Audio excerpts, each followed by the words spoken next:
Hello and welcome to this week's Bible study. I'm actually filming this one while we're here camping at Holly State Recreation Area. Beautiful park, would definitely recommend it. But let's go ahead and jump into our lesson for this week. We are looking at Proverbs 25 in verses 21 and 22 with the topic of loving your enemy. Let me go ahead and read those two verses. It says in verse 21 of Proverbs 25, "If thine enemy be hungry, give him bread to eat, and if he be thirsty, give him water to drink." And in verse 22 says, "For thou shalt heap coals of fire upon his head, and the Lord shall reward thee." What can we learn from these verses here in Proverbs, and some concepts that are in the New Testament as well? Well, first of all, what I see here is that you will have enemies. Notice that the condition of if is not if you have enemies, but it's on the state of your enemy. So Proverbs is assuming that we will have enemies, right? We will have enemies, and even as we read those verses and I read that word, someone's face may have come to mind when we read those verses. So we can be assured that there will be enemies in our lives. Now, what is an enemy?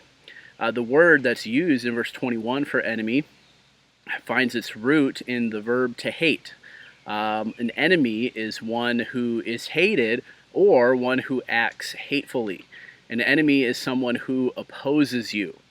We can find examples of enemies in the Bible in the Old Testament with, say, David and Saul, right? Saul acted as an enemy toward David. David never acted that way toward Saul, but we saw as we read through the story of David's life how Saul actively opposed him at every opportunity. You may also think of Ahab and Jezebel and their behavior toward Elijah.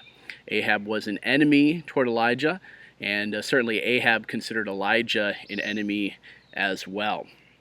And again, an enemy is someone who opposes you.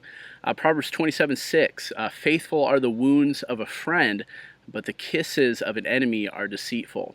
All of a true friend's actions are designed and have the intention of helping you, but an enemy, every action of an enemy, even those that appear to be good, are designed to injure or hinder you, right?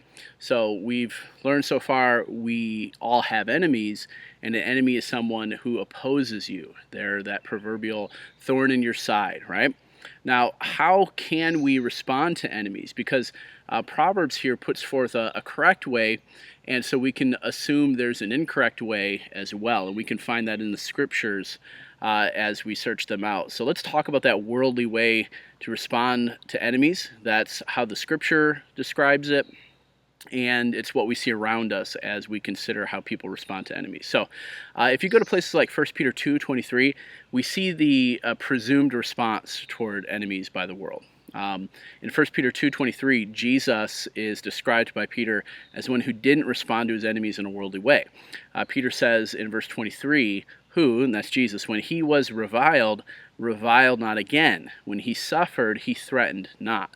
And so a worldly response to an enemy is to oppose them in the same way, to look to hurt them the way that they've hurt you.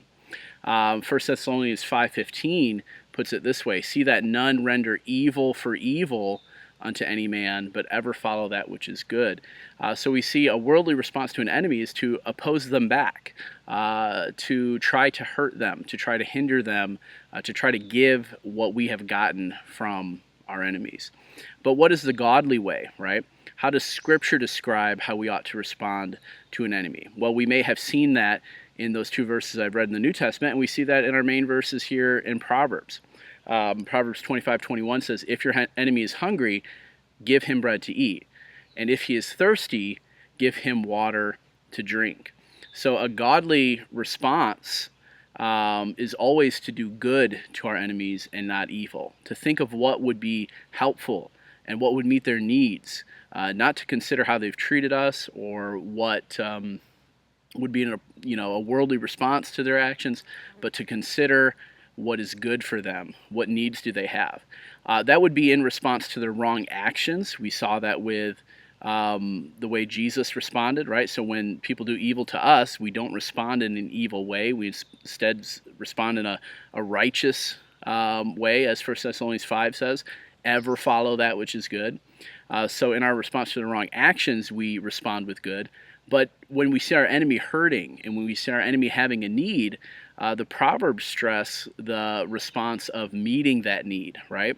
Here, especially the physical needs of hunger and thirst. So the godly response to an enemy is to meet their needs. We see also here the wonderful reward that comes to those who will respond to their enemies in a righteous or godly way, right? So, what is our reward? First of all, I'd love to draw your attention to the fact that the source of this reward is the Lord, right? We oftentimes get caught up in the temporal, the worldly, the temporary reward for things, and we want to protect what's ours. We want to get what we deserve, and we want to give them what they deserve. But when we consider that the Lord is the one who rewards, right? We have the opportunity to be with the Lord in our response to enemies. The Lord who is permanent, who's not temporary like our enemies, right? We have that wonderful privilege of being with the Lord, and that being our reward, right? And so, with all this teaching in the New Testament and in the Old and the Proverbs, in even like David's example and how he responded to Saul, we see that those who will respond in the right way have the reward of pleasing the Lord, right? And so, what's better, getting a temporary win over our enemies or pleasing our Creator, pleasing our Redeemer, right? That is a wonderful reward. We also have the wonderful opportunity to display the Lord, right?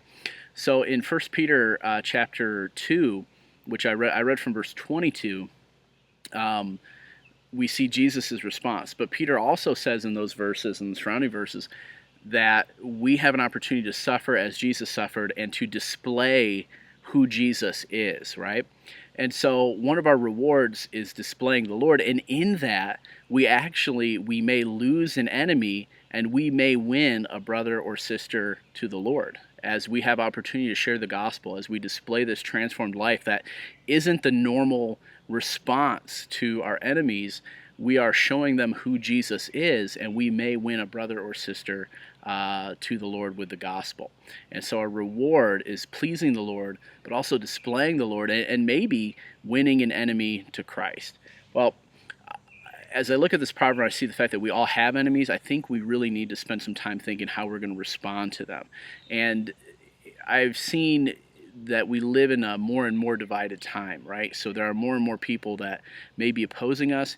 We are discipled by the world in this attitude of considering everybody our enemy and responding accordingly.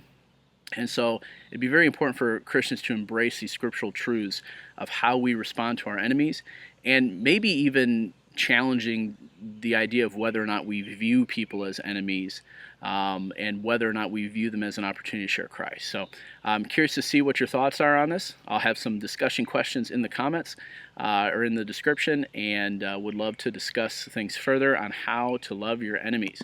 I'm praying for you and praying the Lord would help us as we enter into this challenging topic.